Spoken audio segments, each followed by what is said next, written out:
നിങ്ങൾ യാത്രകൾ ഇഷ്ടമുള്ള ആളാണോ?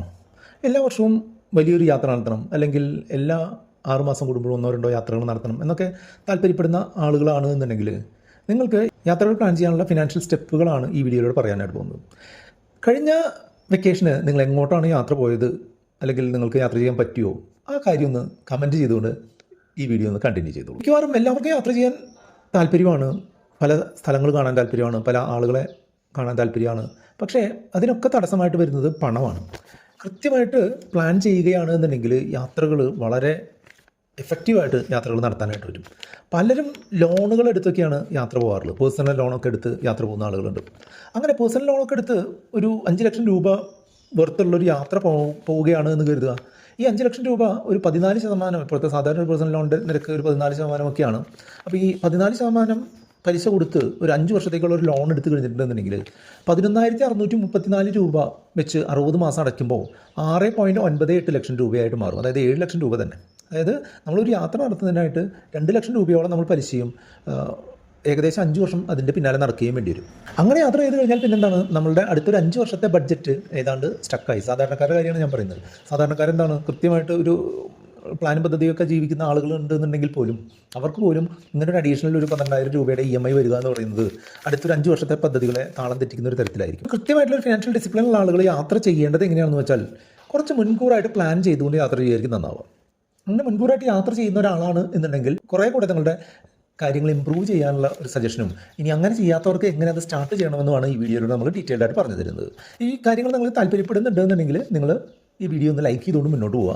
കൃത്യമായി സേവ് ചെയ്ത് കൃത്യമായിട്ട് ഇൻവെസ്റ്റ് ചെയ്ത് കഴിഞ്ഞിട്ടുണ്ടെങ്കിൽ നമുക്ക് ഒന്നിൽ കൂടുതൽ ട്രിപ്പുകൾ വീണ്ടും വീണ്ടും വീണ്ടും പോകാനായിട്ട് സാധിക്കും. ഇത് താല്പര്യപ്പെടുന്ന ആളുകളുണ്ട് എന്നുണ്ടെങ്കിൽ അവർക്ക് കൂടെ ഒന്ന് ഷെയർ ചെയ്ത് കൊടുക്കാനും കൂടെ നമ്മൾ ശ്രദ്ധിക്കുക. നമ്മൾ യാത്ര ചെയ്യാൻ താല്പര്യമുള്ള ആളാണെന്നുണ്ടെങ്കിൽ ഒരു യാത്രയ്ക്ക് വേണ്ടിയിട്ടുള്ള ഒരു ഫിനാൻഷ്യൽ ഗോൾ ഉണ്ടാക്കുക എന്നുള്ളതാണ് പ്രധാനപ്പെട്ട കാര്യം. അതെന്താണ്, നിങ്ങൾ എപ്പോൾ യാത്ര ചെയ്യുന്നു, അല്ലെങ്കിൽ എത്ര കാലയളവ് കൂടുമ്പോൾ യാത്ര ചെയ്യാൻ താല്പര്യപ്പെടുന്നു, എവിടേക്കൊക്കെ പോകാൻ താല്പര്യപ്പെടുന്നു, എത്ര ഡ്യൂറേഷനുള്ള യാത്ര നടത്താൻ താല്പര്യപ്പെടുന്നു, ആരൊക്കെ പോകുന്നു, എന്തൊക്കെയായിരിക്കും അതിൻ്റെ ബഡ്ജറ്റ്, എങ്ങനെയായിരിക്കും അതിൽ പോക്കുവരവൊക്കെ എങ്ങനെയായിരിക്കും, ഒരു കൃത്യമായിട്ടൊരു ട്രാവൽ ഗോള് എന്ന് പറഞ്ഞാൽ ഞാൻ താഴെ കൊടുക്കുന്ന രീതിയിലായിരിക്കും. എനിക്ക് എല്ലാ വർഷവും ഇന്ത്യയിലെ പ്രധാനപ്പെട്ട പട്ടണങ്ങളിൽ 5 ദിവസം എൻ്റെ 4 അംഗ കുടുംബവുമായിട്ട് ബഡ്ജറ്റായിട്ട് ഒരു ട്രിപ്പ് നടത്തണം എന്നുള്ളത് ഒരു കൃത്യമായിട്ടുള്ള ഒരു ട്രാവൽ പ്ലാനാണ്. അങ്ങനെ ഒരു ട്രാവൽ പ്ലാൻ ഇപ്പോൾ ഉണ്ടായിക്കഴിഞ്ഞു. എന്താണ്, ഇന്ത്യയിലെ പ്രധാനപ്പെട്ട നഗരങ്ങളിൽ ഓരോ വർഷം കൂടുമ്പോഴും 4 പേര് കൂടെ ട്രിപ്പ് പോകണം എന്നുള്ളതാണ്. അപ്പോൾ അതിൻ്റെ ഒരു എസ്റ്റിമേറ്റ് ഉണ്ടാക്കുക എന്നുള്ളതാണ് അടുത്തായിട്ട് ചെയ്യേണ്ടത്. നമുക്ക് ഗോൾ ഉണ്ടായി കഴിഞ്ഞാൽ പോരാ, അത് നമുക്ക് അതിന് എന്തുമാത്രം ചിലവാകും എന്നുള്ളത് ഏകദേശം ഒരു ഐഡിയ ഉണ്ടാകണം. നമുക്ക് ട്രാവലിൽ ഒരു ട്രിപ്പ് പോകുമ്പോൾ നമുക്ക് ആവശ്യം വരുന്ന ചിലവ് എന്ന് പറഞ്ഞിട്ടുണ്ടെങ്കിൽ നമ്മളുടെ സ്ഥലത്ത് നിന്ന് ഈ ട്രിപ്പ് പോകുന്ന സ്ഥലത്തേക്ക് അല്ലെങ്കിൽ സ്ഥലങ്ങളിലേക്കുള്ള ട്രാവൽ എക്സ്പെൻസാണ്. രണ്ടാമത്തേത് അതിന് സ്റ്റേക്ക് വരുന്ന എക്സ്പെൻസാണ്. മൂന്നാമത്തേത് അവിടെ നടത്തുന്ന ആക്ടിവിറ്റികൾക്ക് വരുന്ന എക്സ്പെൻസാണ്. നാലാമത്തേത് അവിടെ നമ്മൾ കഴിക്കുന്ന ഫുഡിന് വരുന്ന എക്സ്പെൻസാണ്. പിന്നെ മറ്റുള്ള അല്ലറ ചില്ലറ ചിലവുകൾ ആണ് കൂടുതലായിട്ട് വരിക. ട്രാവലിന് 50,000, സ്റ്റേക്ക് 20,000, അവിടുത്തെ ആക്ടിവിറ്റികൾക്ക് 30,000, അവിടുത്തെ ഫുഡിന് 10,000, മറ്റുള്ള എക്സ്പെൻസുകൾക്ക് 10,000, അങ്ങനെയൊക്കെ പറഞ്ഞ് കൃത്യമായിട്ട് നമ്മളൊരു 2 ലക്ഷം രൂപയുടെ ഒരു ബഡ്ജറ്റ് ഉണ്ടാക്കി കഴിഞ്ഞിട്ടുണ്ടെന്നുണ്ടെങ്കിൽ നമ്മൾ ചെയ്യേണ്ടത് എന്താണെന്ന് വെച്ചാൽ നമ്മൾക്ക് അത് എങ്ങനെ ആ 2 ലക്ഷത്തിലേക്ക് എത്താൻ സാധിക്കും എന്നുള്ളതാണ് നമ്മൾ കണ്ടെത്തേണ്ടത്.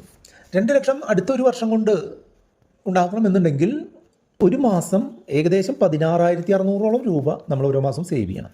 അങ്ങനെ സേവ് ചെയ്ത് കഴിഞ്ഞിട്ടുണ്ടെന്നുണ്ടെങ്കിൽ അത് നമ്മളൊരു സാധാരണ രീതിയിൽ ചിന്തിക്കുന്ന ഒരാളാണെങ്കിൽ ഒരു റിക്കറിംഗ് ഡെപ്പോസിറ്റ് ഇടുക, അതല്ലാന്നുണ്ടെങ്കിൽ ഒരു അൾട്രാ ഷോർട്ട് ടേം ബോണ്ട് ഫണ്ടിൽ ഇടുക, അല്ലെങ്കിൽ ഒരു ഷോർട്ട് ടേം ഡെപ്പോസിറ്റ് അല്ലെങ്കിൽ ഷോർട്ട് ടേം ഫണ്ടിലൊക്കെ ഇട്ടിട്ടാണ് നമ്മൾ ചെയ്യുക. മറ്റുള്ള ചില ആളുകൾ ഒരു 40 മാസത്തെ ഒരു ചിട്ടി, ഒരു 10,000 രൂപയുടെ 40 മാസത്തെ ചിട്ടി എന്ന് പറഞ്ഞിട്ടുണ്ടെങ്കിൽ 4 ലക്ഷം രൂപയുടെ ചിട്ടിയാണ്.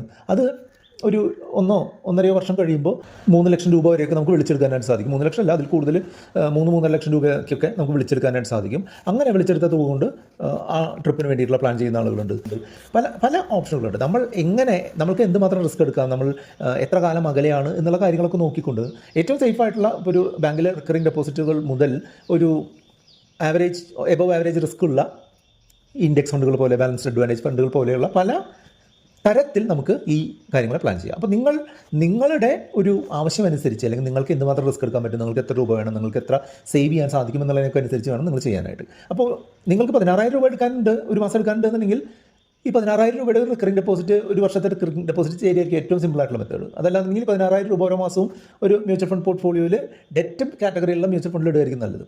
ഇനി 16,000 ഇല്ല, 10,000 ഒക്കെ ഉള്ളൂ എന്നുണ്ടെങ്കിൽ ഞാൻ നേരത്തെ പറഞ്ഞ ചിട്ടിയുടെ രീതി നമുക്ക് പരീക്ഷിച്ച് ആ ചിട്ടി വിളിച്ചെടുത്ത് അതിൽ നിന്ന് കിട്ടുന്ന എമൗണ്ടിൻ്റെ ഒരു തുക എടുത്ത് നമുക്ക് ട്രിപ്പ് പോകാനായിട്ട് സാധിക്കും. ഇനിയിപ്പോൾ അതല്ല, ഈ ഒരു വർഷം എന്നുള്ളത് ഒരു 2-3 വർഷമൊക്കെ കൂട്ടി കൊണ്ടുപോകുകയാണെന്നുണ്ടെങ്കിൽ നിങ്ങൾക്ക് ഈ ബാലൻസ്ഡ് അഡ്വാൻറ്റേജ് ഫണ്ടുകൾ പോലുള്ള ഫണ്ടുകളിൽ ചില കാറ്റഗറികൾ ഉപയോഗിച്ച് നിങ്ങൾക്ക് ചെയ്യാനായിട്ട് സാധിക്കും. ഇതിപ്പോൾ ഓരോരുത്തർക്കും സ്പെസിഫിക് ആയിട്ടുള്ള കാര്യമായതുകൊണ്ട് തന്നെ നിങ്ങൾക്ക് നിങ്ങളുടേതായിട്ടുള്ള ഒരു ഡയറക്ഷൻ കണ്ടെത്താൻ ബുദ്ധിമുട്ട് തോന്നുന്നുണ്ട് എന്നുണ്ടെങ്കിൽ നിങ്ങൾക്ക് തീർച്ചയായിട്ടും നമ്മൾ കോൺടാക്ട് ചെയ്യാൻ നമ്പർ 8848030018 ആണ്.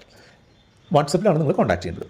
ഇനി ഈ വീഡിയോ കുറച്ചൊരു പ്രോ ടിപ്സും കൂടെ പറഞ്ഞുകൊണ്ട് നമുക്ക് അവസാനിപ്പിക്കാം. ഒന്നാമത്തെ കാര്യം എന്താണെന്ന് വെച്ചാൽ ഏത് കാര്യവും നമ്മൾ മുൻകൂറായിട്ട് പ്ലാൻ ചെയ്ത് കഴിഞ്ഞാൽ നമുക്ക് അതിൻ്റേതായിട്ടുള്ള ഗുണങ്ങളുണ്ട് എന്നുള്ളതാണ്. ഉദാഹരണമായിട്ട് പറയുകയാണെങ്കിൽ നമ്മൾ ട്രിപ്പൊക്കെ പെട്ടെന്ന് തന്നെ മുൻകൂറായിട്ട് പ്ലാൻ ചെയ്ത് കഴിഞ്ഞിട്ടുണ്ടെങ്കിൽ നമ്മുടെ എക്സ്പെൻസും ബഡ്ജറ്റും ഒക്കെ നമുക്ക് കൺട്രോളിൽ നിർത്താനും അത് എത്രയാണ് എന്നുള്ളതിനനുസരിച്ച് നമ്മുടെ സേവിങ്സ് തുടങ്ങാനുമായിട്ട് സാധിക്കും. രണ്ടാമത്തേത് നമ്മളുടെ സേവിങ്സും എക്സ്പെൻസും ട്രാക്ക് ചെയ്തുകൊണ്ട് കൃത്യമായിട്ട് ട്രിപ്പിന് മുൻപും ട്രിപ്പിൻ്റെ സമയത്തും നമ്മൾ കൃത്യമായിട്ട് കാര്യങ്ങൾ ട്രാക്ക് ചെയ്യുക എന്നുള്ളതാണ്. മൂന്നാമത്തേത് നമുക്കിപ്പോൾ ഒരു സേവ് ചെയ്യണം അല്ലെങ്കിൽ ഈ ട്രിപ്പിനായിട്ട് ഇൻവെസ്റ്റ് ചെയ്യണമെന്നുണ്ടെങ്കിൽ നമ്മളുടെ ഓൾറെഡി ഉള്ള സേവിങ്സ് പ്ലാൻ അതിനനുസരിച്ച് അഡ്ജസ്റ്റ് ചെയ്യണം. ഇപ്പോൾ ഓൾറെഡി 3-4 ഗോളുകളുണ്ട്, അത് റൺ ചെയ്തുകൊണ്ടിരിക്കുകയാണ്, അതിനുള്ള ഇൻവെസ്റ്റ്മെൻറ്റുകൾ നടന്നുകൊണ്ടിരിക്കുകയാണ്. ഇത് 5ാമത്തെ ഒരു ഗോളായിട്ട് വരികയാണെന്നുണ്ടെങ്കിൽ നമ്മൾ മറ്റുള്ള ഗോൾ പ്ലാനുകൾ ചിലപ്പോൾ ചെറിയ രീതിയിൽ അഡ്ജസ്റ്റ് ചെയ്യേണ്ടി വരും. അതല്ലാന്നുണ്ടെങ്കിൽ നമുക്ക് കൂടുതലായിട്ട് ഇൻകം കണ്ടെത്താനുള്ള വഴികൾ കണ്ടെത്തേണ്ടതായിട്ട് വരും. അതാണ് ഈ അഡ്ജസ്റ്റ്മെൻറ്റ് എന്നുള്ളതുകൊണ്ട് ഉദ്ദേശിക്കുന്നത്.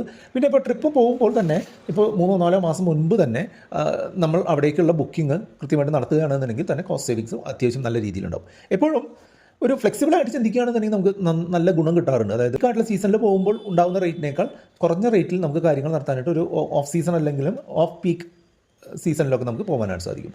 എപ്പോഴും ഡീൽസിനും ഒരു ഡിസ്കൗണ്ടുകൾക്കുമായിട്ട് ഒന്ന് ശ്രദ്ധിച്ചിരിക്കുക എന്നുള്ളതും ഈ അവസരത്തിൽ നിങ്ങൾക്ക് ഓർമ്മിപ്പിക്കാനുള്ള ഒരു പ്രോട്ടിപ്പാണ്. അപ്പോൾ കൃത്യമായിട്ട് സേവ് ചെയ്യുകയും ഇൻവെസ്റ്റ് ചെയ്യുകയും കൃത്യമായിട്ടുള്ള ഒരു പ്ലാനിനനുസരിച്ച് ആ ഇൻവെസ്റ്റ്മെൻറ്റ് ചാനലൈസ് ചെയ്യുകയും ചെയ്തു കഴിഞ്ഞാൽ നിങ്ങളെപ്പോലുള്ള എല്ലാവർക്കും കൃത്യമായിട്ട് ട്രിപ്പുകൾ പോകാനായിട്ട് സാധിക്കും. ഇത് ട്രിപ്പുകൾ പോകാൻ താല്പര്യമുള്ള ആളുകൾക്ക് ഒന്ന് ഷെയർ ചെയ്ത് കൊടുത്തു കഴിഞ്ഞാൽ അവർക്കും കൂടെ ഉപകാരമായേക്കാം. ഇതുമായിട്ട് ബന്ധപ്പെട്ട 2 വീഡിയോകളാണ് ഇവിടെ കാണുന്നത്. അത് കണ്ടുകൊണ്ട് നിങ്ങൾക്ക് മുന്നോട്ട് പോകാം.